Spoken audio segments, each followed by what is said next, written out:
తొలి రోజనాల మలి రోజనాల మొన్నటి నుంచి వరద, నిన్న విపరీతమైన వరదలు. ఆ టైంలో రాష్ట్ర ప్రభుత్వం స్తబ్దుగా ఉంటే ఇవాళ అటు రాష్ట్ర ప్రభుత్వం కేంద్ర ప్రభుత్వం రెండు సీరియస్గా స్పందించినాయి.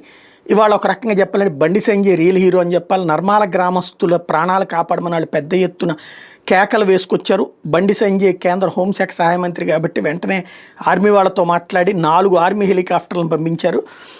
5గురిని ప్రాణాలు కాపాడినవి ఆర్మీ చాపర్లు.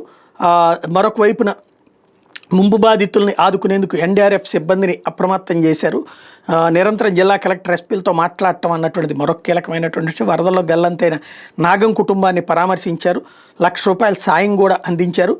అదే సందర్భంలో వరద బాధితులను పరామర్శించి వస్తుండగా మరొక వైపున కేటీఆర్ ఎదురుపడితే ఇద్దరు కూడా ఒకళ్ళకొకళ్ళు అభివాదం చేసుకున్నారు.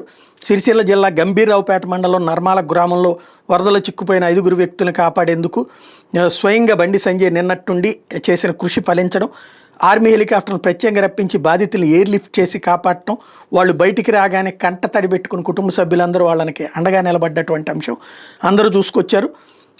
ఆర్మీ హెలికాప్టర్ వస్తున్నాయన్న సమాచారం అందుకున్న బండి సంజయ్ ఈరోజు మధ్యాహ్నం నర్మాలకు చేరుకోవడంతో పెద్ద ఎత్తున ఆ ప్రాంతం అంతా కూడా చేరుకున్నారు. అందరూ కూడా ఇంకో పక్కన స్వచ్ఛంద సేవకులు వాళ్ళు కూడా రంగంలోకి దిగారు.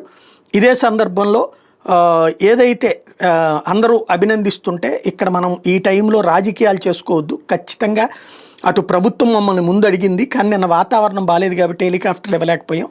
ఇవాళ వాతావరణం బాగుంది కాబట్టి హెలికాప్టర్ ఇచ్చామంటూ మరోవైపు ఎయిర్ కమాండర్ విఎస్ షైనీని అభినందించారు. ఈ రెస్క్యూ ఆపరేషన్లో పాల్గొన్నందుకు సన్మానించారు కూడా.